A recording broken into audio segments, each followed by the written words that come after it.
My name is Anna Hasseltine, and I am from Braintree, Massachusetts. I'm a relief printmaker and a screen printer.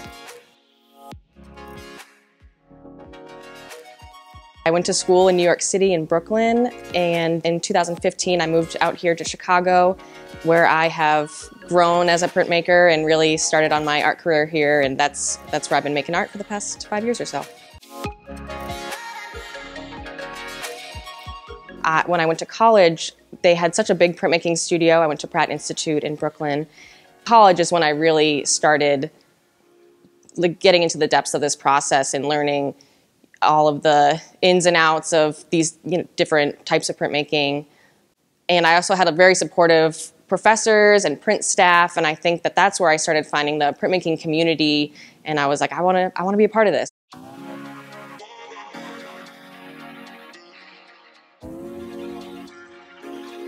When I left New York, I just continued making prints. I ended up at Hoof Print Workshops. That is where I have been working mainly for the past 5 years or so. Yeah, so a combination of high school, college, and just going out there in person and learning is kind of how I really got into this. So I really started making ever since I was 3 or 4 years old. I mean, my mom was actually an art major. She was a painting major in college, and I feel like her love of art and her creativity she always pushed my sister and I to just be making things and creating. From a very young age, I was always illustrating, and it was always animals. And I remember a couple weeks ago, she was showing me some of my drawings that I used to make, and it's funny because yeah, they were birds, they were rabbits, and like lions and cats and stuff like that. And a lot of that's still what I draw now. So not much has changed, but I would say initially my work began as illustration, and I got into oil painting, and my mom was really into pastels, so I did a lot of pastel painting at one point. I haven't done as much painting, or I do a lot of drawing, but it just always turns into a print usually. But yeah, originally a lot of illustration and painting.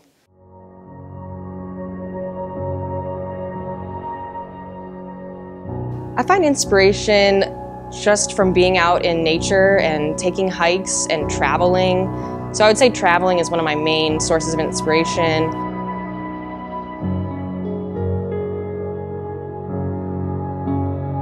Also, again, the scientific illustration books, Grimm's fairy tales, Aesop's fables. Did a whole series on that. I also did a whole series on Shakespeare's birds.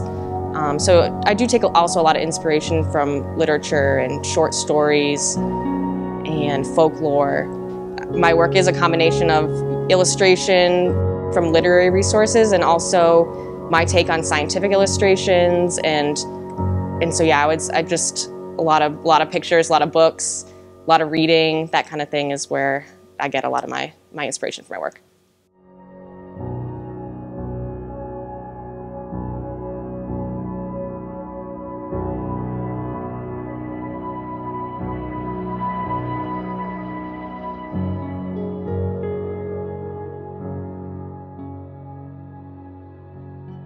A couple of projects that I'm really proud of, I would say, was the solo show that I had at Gallery F in 2018. That was my first big show where it was not a group show. It was just me and my art out in Chicago, and we were up in Logan Square. Which, just being able to plan and execute and really just focus on a concept and make a whole body of work about it was just something that I had never really had a whole lot of professional experience doing, and I just think that taught me a lot about working with galleries, and again, even things like framing and editing pieces down. Like, not everything has to go in the show. So I feel like that was something that I'm really proud of, and it went really well. And more recently, one of my accomplishments that I'm super stoked about is I'm working with Speedball Art. And I actually got to design my own ink. It's called Hoppin' Holland Blue. It's inspired by, I have a Holland Lop rabbit, and his name is Blue, and the ink is blue. So that was cool to be able to make an ink with my name on it, and Speedball is awesome, and I was very humbled that they would even ask me to work on a project like that. But yeah, they're out there selling it, and people are using it. It's cool on Instagram. They'll tag me when they're printing with it, and I'm like, that's my ink. Like, I made that. So I love talking about that and showing people the ink because it's just started off with a Pantone color, and now it's a full-fledged working relief woodcut ink. So those are probably two of my biggest accomplishments that I'm very proud of. I've also gotten into ceramics, so that's become part of my art process.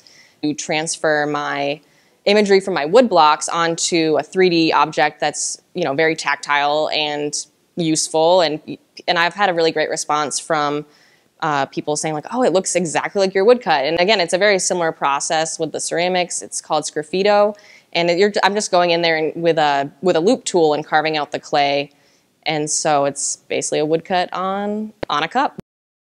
I want to keep continuing with that because I think that's a great extension of my art practice.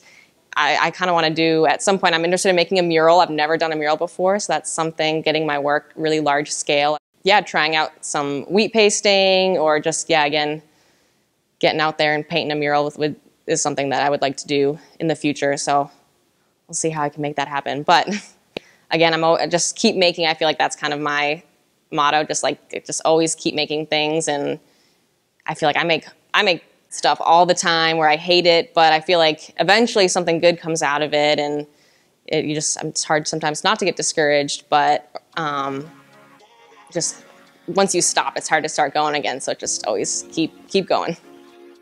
As I've gotten older, my perception of my artwork and how I make things, I would say I've gotten a little more free than I had before. I think that a lot of my work starting out, it was very, I was very fidgety with it, and I would just, if it wasn't perfect, I had to start over, and I would just get so consumed with making a perfect product on the first try that if it wasn't perfect, then I wasn't gonna keep going with it. But I've learned now that I mess up stuff all the time, and I think that I'm still afraid to fail, but a little less afraid than I was at the beginning.